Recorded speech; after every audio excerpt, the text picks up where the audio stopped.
Segundo o Sindicato das Indústrias Sucro-Alcooleiras de Mato Grosso, o estado tem potencial para se tornar o maior produtor de etanol do país. Sobre esse e outros assuntos, eu converso agora ao vivo aqui no Jornal da Manhã com o diretor executivo do Sindalco, Jorge dos Santos. Bom dia, obrigado pela presença aqui com a gente. Bom dia, Antônio Carlos, bom dia a todos, é uma honra estar aqui. Da onde vem esse potencial mato-grossense na produção de etanol? Em 2006, nós começamos a ter o boom dos biocombustíveis no Brasil e nós nos preocupamos e fomos à SEMA, Secretaria de Meio Ambiente, e pedimos uma avaliação do estado de áreas eventualmente degradadas e a SEMA identificou e mapeou 1,5 milhão de hectares aqui na região da BR-70, em municípios até deprimidos economicamente, como Santo Antônio do Leste, como Araguaína, Araguaiana, Ponte Branca, que receberiam de bom grado uma indústria sucroenergética que gera em torno de 2.000 empregos. Então, essa é a nossa aposta de que é possível se tornar Mato Grosso ser o maior produtor brasileiro e mundial, eventualmente, de biocombustíveis. A região de Juara, que hoje, por um engano ambiental, tem uma certa proibição de plantio, nós fizemos alguns testes de cana lá na propriedade do ex-ministro da Agricultura, Antônio Cabreira, e tivemos produtividade excepcional, acima de 120 toneladas por hectare, quando a média é de 90. Então, não há nenhuma dúvida que Mato Grosso será, a exemplo de outros produtos, o maior produtor brasileiro. Por que dessa proibição de plantio na região de Juara? É uma proibição legal? Alguma lei que proíbe? Na verdade não existe nenhuma lei. Existe um projeto de lei no Congresso Nacional, mas existe um decreto do governo federal, assinado pelo então presidente Lula, com bases científicas perfeitas, porque foi gestado na Casa Civil, de onde sai toda a base científica brasileira, e proibindo a concessão de crédito nestas áreas.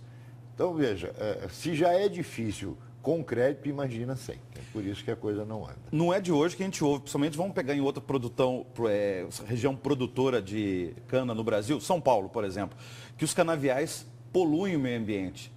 Poluem ou não poluem? Como que é a situação de Mato Grosso? Veja, o que nos incomoda é ao ver cientistas ou pseudocientistas ambientais no século XIX. Só que nós já estamos no século XXI e não há nada, Antônio Carlos, que tenha avançado mais socioambientalmente do que o setor sucroenergético. Até por conta da sua história, nós reconhecemos que a história não é das melhores, mas o setor investiu maciçamente. Mato Grosso hoje já está próximo de 80% de mecanização.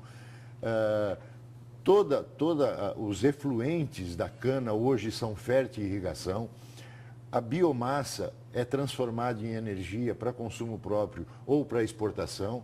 A Barra do Bugres, por exemplo, consome 100% da sua energia, é gerada a partir de uma das nossas unidades. Pegando os números em nível de Brasil, a produção esse ano, aliás, da safra 2014-2015, 642 milhões de toneladas. Mato Grosso, 17 milhões. Exato. Aonde haveria o salto para Mato Grosso passar São Paulo, que é o maior produtor hoje de cana no país? Nós temos um pequenino problema que afeta, aliás, todo mundo que produz alguma coisa neste estado. É a logística. A única forma de resolver em definitivo este assunto é o etanol duto, que a gente está trabalhando. Ele deve chegar a Jataí em 2016, saiu de Paulínia, chegou a Ribeirão Preto, atingiu Uberaba em agosto de 2014 e agora chega a Jataí. A partir daí nós vamos tentar trazê-lo a Mato Grosso. Traduzindo esses termos aí, logística e etanol duto. Logística, estou dizendo que tem problemas de escoamento dessa produção do etanol através das estradas. Exatamente. E aí a opção seria o encanamento, seria... um duto que tubulação. uma tubulação que leva isso até o maior centro consumidor, distribuidor brasileiro, que é Paulínia, e dali a São Sebastião, que é o porto natural para a exportação dos nossos produtos. E quem que bancaria esse etanol duto? Então, isso estava no PAC, e como todas as outras obras do PAC, empacou também. Depois a Petrobras, através da Transpetro, teria assumido isso, nós estivemos no Rio de Janeiro falando com o presidente licenciado Sérgio Machado, com uma comitiva da Assembleia Legislativa, com o então vice-governador Silval Barbosa.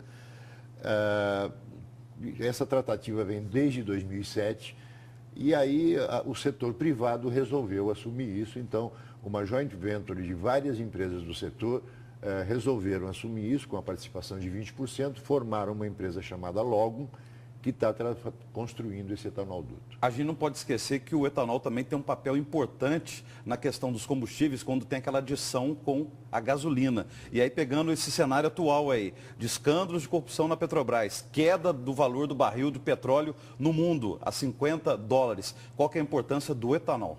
Veja, o etanol tem que ser considerado muito menos pela sua capacidade de mover massa, ou seja, tirar o carro de um lado para outro, e muito mais pela sua capacidade ambiental. Para você ter uma ideia, de 2011 a 2013, foi reduzida a participação do etanol na gasolina de 25% para 20%.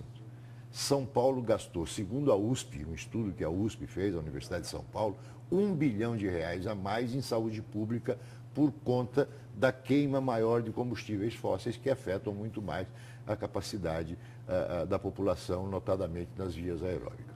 Então, nós temos que considerar essas externalidades do etanol, seja pelo plantio da cana, que é uma cultura perene, ela fica 5 anos plantada, cortada e ela revive, seja pela redução em 80% da poluição decorrente dos combustíveis fósseis. Uma outra situação também que interessa o setor do sucro-alcooleiro, produção de etanol e também a população brasileira. Nós estamos também agora num momento de crise no comércio de automóveis. Demissões no ABC Paulista, greves, e aí lembro, por exemplo, dos carros movidos a combustível, no caso, carro flex, e também a produção de carro. Tem carro somente produzido à base de etanol, ou hoje, por conta dessa questão do flex, também a produção do flex, e a importância do etanol, da gente também ter um aquecimento desse setor da economia brasileira, o setor automobilístico? Veja, não há dúvida de que o brasileiro é privilegiado por várias coisas, e também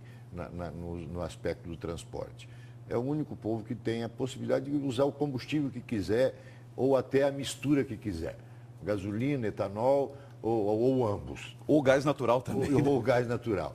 É mais complicado, que aí depende da Bolívia. Mas, de qualquer maneira, o que nós queremos dizer ao usar etanol e considerar toda a transversalidade desse combustível, a geração de empregos, são 15 mil empregos diretos e 60 mil indiretos em Mato Grosso.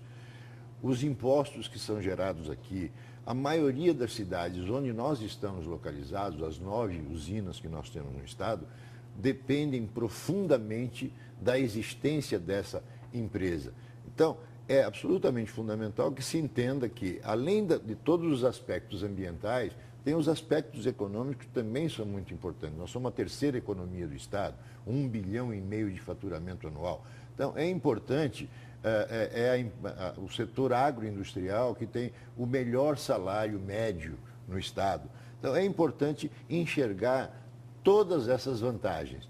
Todas as nossas unidades hoje têm projetos sociais das localidades onde estão localizadas, têm projetos ambientais em termos, por exemplo, todas têm viveiros de mudas que fazem periodicamente com as escolas da sua região plantio de árvores, recuperação de áreas degradadas, recuperação de beiras de rios, até num trabalho com crianças. Muito obrigado pela presença ao vivo. Bom dia, bom final de semana. Eu que agradeço, uma honra estar aqui, Antônio Carlos.